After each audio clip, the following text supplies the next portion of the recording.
Hey everyone, this is Andy from Giz China, and this is the Goophone S5. Yep, that's right. This is the copy of the Samsung Galaxy S5 from the infamous phone manufacturer Goophone from here in China. Now the Goophone S5 was announced just a few days ago, and Goophone have been really great. They've already sent one over to us to have a look at. Now, first impressions are, when you get it out of the box, is the build quality isn't all that great. It feels a bit flimsy. But actually when you get it turned on and you start using the phone, it really comes to life. There are some really nice, interesting features that, things that we expect from a flagship phone, but not really what we expect from a clone such as this. Okay, let's have a look at the hardware first of all. So first up, we've got this 5.1 inch display, which is a 720p HD display, not a full HD display. We've got a 13 megapixel rear camera on the back, and we have this LED flash. And this blue cover here, that's just a protective film that I've just not got round to taking off just yet. Turning the phone around on the sides, we've got a volume rocker on the left hand side. This nice silver bezel runs around here. And this is not metal, this is a plastic bezel, which keeps costs down. Got a USB data plug under here. This won't seal it away from water or dust, but it will stop lint and things from getting in there. Turning the phone around to the right hand side, we've got a power button, and we've got a 3.5mm headphone jack in the top, and this looks like an infrared sensor here for controlling TVs and things.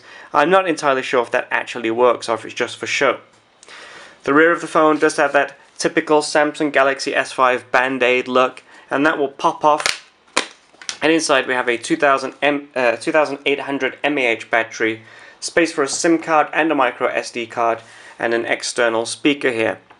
Strangely, according to the specifications on the Goophone website, this phone should have NFC, and you can see that there are some connectors here which would connect to an NFC sensor. But this phone didn't come with one, so either this is a pre-production model or it doesn't come with NFC. We'll have to check with Goophone. If I just pop the rear back on, and we just turn the phone around, and let's actually have a look at the phone itself. So it's already turned on, and as you can see, it's got a TouchWiz style interface. We've got the time here, the temperature. We've even got a pedometer here, which tells us how many steps if it was connected to a smart device. And also we've got a quick shortcut here to the camera. If I just swipe that up, the camera opens up. Now surprisingly, for a $150 phone, the focus is actually quite fast. And you can see, if we just give it something to focus on, you can see that it focuses really quickly, and even taking photos is really quite quick too. Let's bring something in here to take a photo of.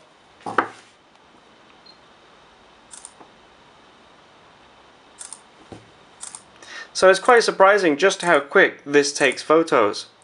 We've got burst mode too, and other modes include HDR, beauty mode, panorama, smile detection, and we can even go in there and play around with the settings ourselves as well. If we just go out of here, you can see on the left hand side we've got a quick settings navigation bar, which is nice and handy. We've also got a lot of interesting widgets on here. We've got a calendar widget, we've got this video widget, which we'll take a look at in a moment, an S-Note widget, which yes, does actually take notes, and it's very similar to what we can find on the Galaxy S5. Let's go out of there a second. If I just go back to the video widget, you got this video widget here. If I click on that will take me into the gallery, and the video will start playing. You can hear the sound is quite loud.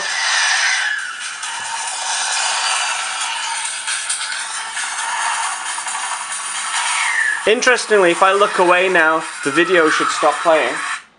There you go. So you can see that it's using some of Samsung's own features here. If I look back, the video starts playing again. So this is quite interesting to see that on a clone phone, on a and such an affordable phone too. If I bring that video back, let's play it again. I can even have the video playing in a widget on the screen here and move it around while I'm doing other things. So considering this phone is running 1 GB of RAM, let me just turn this down. Considering this phone is running 1 GB of RAM and a quad-core processor, I'm not entirely sure which quad-core processor it is just yet. It actually performs quite well and has some nice little features in there. Let's turn that video off just for now and go back out. Pressing the physical home button will light up the capacitive buttons on either side. This one will give me my app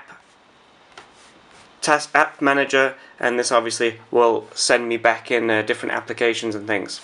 We do have an app drawer.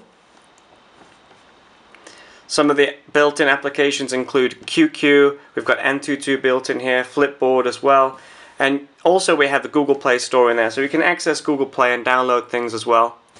Also got all your Google services in here. Got a few widgets to choose from here, so you can really customize the phone. And if I just hold down on the physical home button, it will take me into a Google search, or Google Now if you have it activated. So you've got a lot of nice features on here, and like I say, these are things that you don't normally expect from a more affordable Android smartphone from China, let alone a copy of a phone. If I just go into the settings and we have a look at about the phone, you can see that we're running Android 4.4.2. And if I just tap on that, you can see we've got the KitKat Easter egg in there too, which confirms the operating system on the phone. So these are all nice little features. Notification bar at the top, different toggles, and as you can see, all the animations are really quite smooth. It really is amazing what Goophone have done. I mean, although it is a clone, the operating system on this is remarkable, really good, and there's some nice features on here. There should also be, yeah, there you go. We can also swipe in front of the phone, so we can navigate through the phone like this as well.